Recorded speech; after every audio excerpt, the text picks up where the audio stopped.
Whispering static. The clock on the studio wall ticked past 2:30 a.m., the hour when the world felt empty and the airwaves grew heavy with loneliness. Frank leaned back in his chair, his fingers hovering over the soundboard. The call lines were silent, as usual. It was just him, his voice, and the low hum of static crackling through the headphones. "All right, folks, it's your favorite insomniac hour," Frank said into the mic. "If you're out there, give me a call. Let's keep each other company in this dead of night." A few moments passed. Nothing but the faint buzz of the equipment and the occasional hiss of static.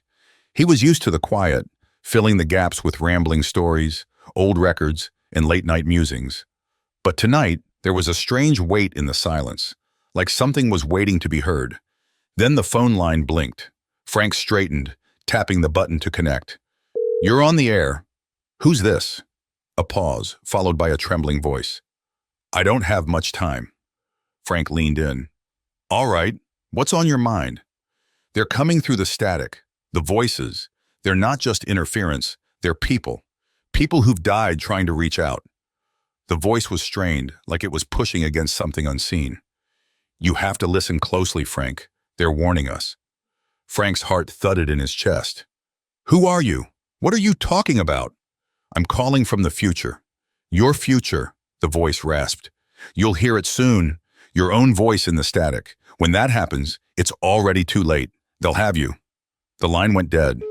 Frank's hands shook as he disconnected the call. He tried to laugh it off, brushing it aside as a prank, but the way the caller had said his name, like they knew him, made his skin crawl. The rest of the night dragged on in uneasy silence, and the static seemed louder, almost alive. Frank finished his shift with a chill running down his spine, but by the time he left the studio, he convinced himself it was nothing, just another weirdo on the night shift. The next night, he couldn't shake the feeling of being watched. The static clung to the edges of the broadcast like it was trying to break through. By 3 a.m., the air felt thick with something he couldn't explain. Then beneath the hiss, he heard it.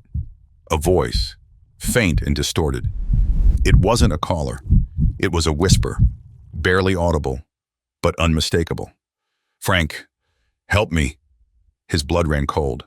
The voice was his own, twisted and desperate. It was pleading, repeating the same words over and over, mingling with the static. "Help me. They have me." Frank could hear his heart pounding in his ears.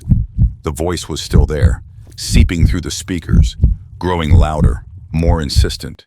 He slammed the soundboard, cutting the broadcast, but the voice didn't stop. It was everywhere, in the static, in the walls, in his head. He stumbled out of the studio, the whispers following him like a shadow. As he fled into the empty night, the last thing he heard was his own voice echoing through the darkness. "They have me, and now they're coming for you."